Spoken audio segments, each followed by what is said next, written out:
Good morning and welcome to the 6th Sunday of Easter. A reading from the Holy Gospel according to John. Jesus said to his disciples, "As the Father has loved me, so I have loved you. Remain in my love. If you keep my commandments, you will remain in my love, just as I have kept my Father's commandments and remain in his love.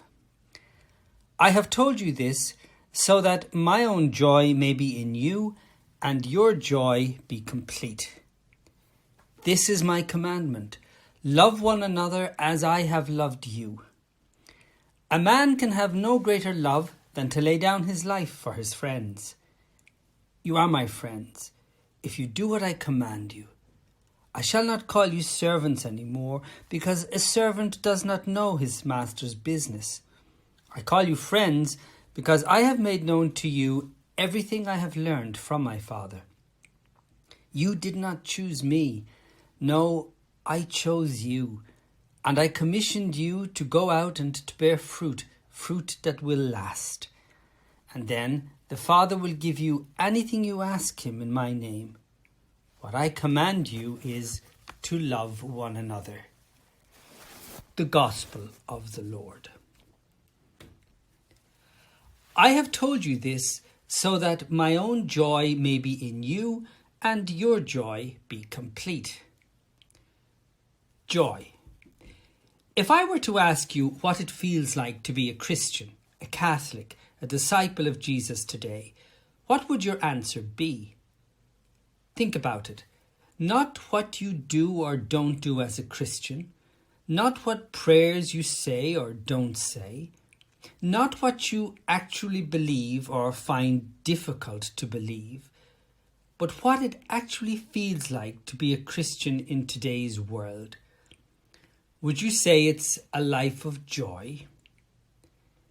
Now think of all the times you have heard the good news proclaimed, or maybe even read it yourself. Did it leave you with a feeling of joy?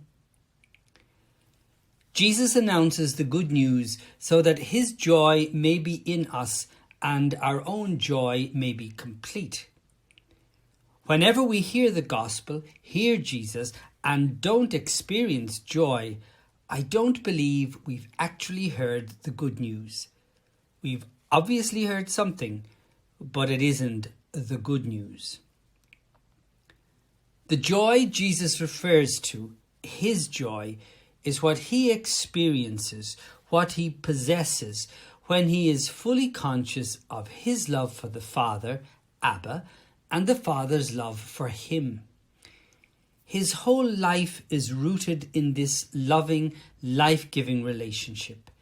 It sustains him in the ups and downs of his life, and it brings him great joy.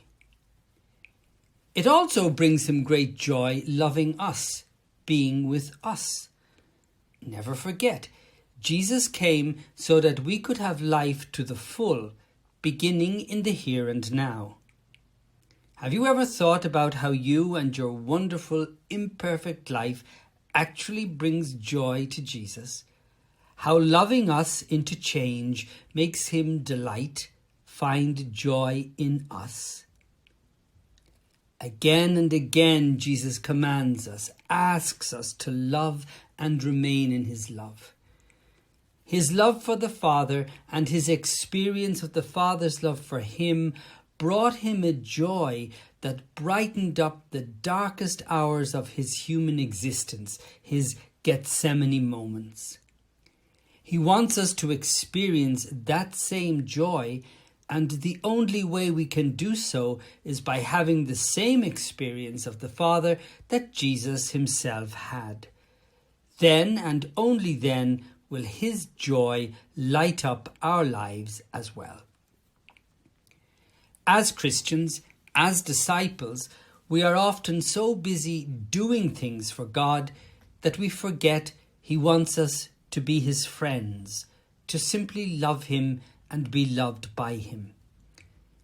But how often do we take time to experience how we are actually loved by God And notice how we do actually love God in return.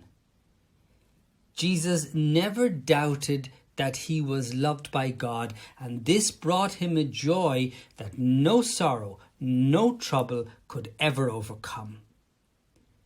That's also why, especially in John's Gospel, that Jesus speaks so much about the Father and the love that exists between them.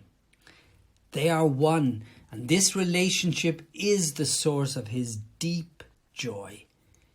Jesus wants us to possess the very joy which was the light of his own heart and life, a joy rooted in the love that existed between him and the Father. The experience of loving and being loved by God, it gets no better than this. This is pure joy, and is the satisfaction for all the deepest longings of your life and mine. The result of this love is a deep-seated joy in the midst of all the difficulties life can and does throw at us. If our relationship with God does not bring us joy, then we have learned very little of Jesus, of God the Father. If our religion, our prayer, our discipleship does not bring us the kind of joy Jesus is talking about in today's gospel, then everything becomes routine, duty, obligation, and drudgery. Our lives cease to be animated by joy, and even our attempts at loving, especially loving God, becomes futile. Our religion devoid of joy is a contradiction. Our relationship with God must be life-enhancing and generative. This is what it means to abide in Christ, the source of our joy. Today's reflection and all the reflections we have shared during our pandemic lockdown are feeble attempts in human words to talk about God and how God actually loves and delights in us. Raymond Carver expresses this beautifully in his final poem, Late Fragment. And what did you want? To call myself beloved, to feel myself beloved on the earth. You are loved by God, now and always, because God is love, and you and I are actually lovable. May God bless you all today and always.